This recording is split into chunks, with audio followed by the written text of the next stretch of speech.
New York City felt like the most forgotten, trash-ridden place in the world. How did anyone live here? But live here we did. Millions of New Yorkers. Just us and a lot of garbage. New Yorkers full of nuts, though, too, you know. And a few people were so crazy, they thought they could actually clean it up. Well, lo and behold, one Sunday up in Fort Tryon, some divine creature shows up and starts carrying away trash. Then there's another and another. 6 people hauling garbage. New York is always good for a laugh. But that little dump, Fort Tryon, did start to look kind of nice. Who knew it was a park? Turns out, that same divine creature started calling her crew NYRP, or the New York Restoration Project if you're classy.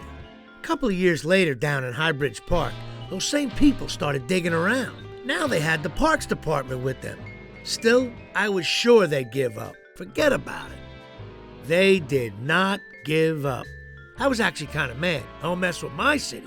But people started to think, maybe New York could be a nice place to live. And that's when things really began to change. In New York, there's always something about money. And when the city saw a bunch of empty lots lying around, they said, these things we gotta sell. Most lots were abandoned, seemed like a no-brainer. But others were community gardens, and no one ever complained about a little space here and there.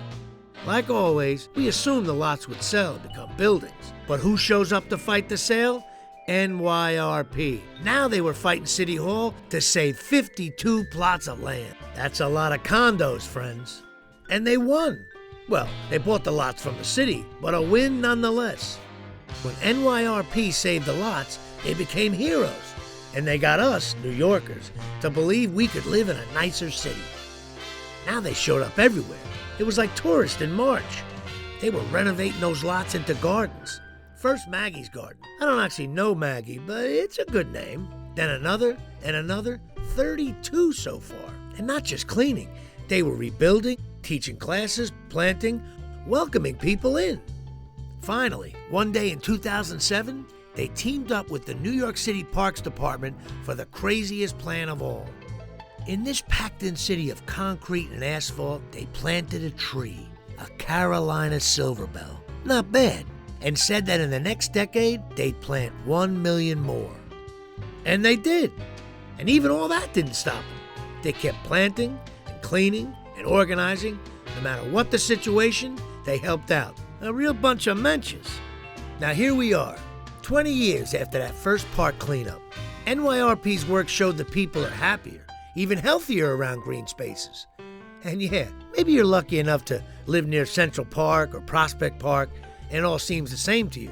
That's terrific, but I've seen plenty of parks that are still broken down, and plenty more empty lots that could use their help. It doesn't always feel like it, but I'm telling you folks, New York is all one city. NYRP took that city, the greatest city on earth, and made it a more livable city for everyone. No one does that. Makes you wonder, what more could they do with your help? Let's make sure every New Yorker enjoys clean, safe, gorgeous open space, no matter where they live in this crazy town of ours. Come on, folks.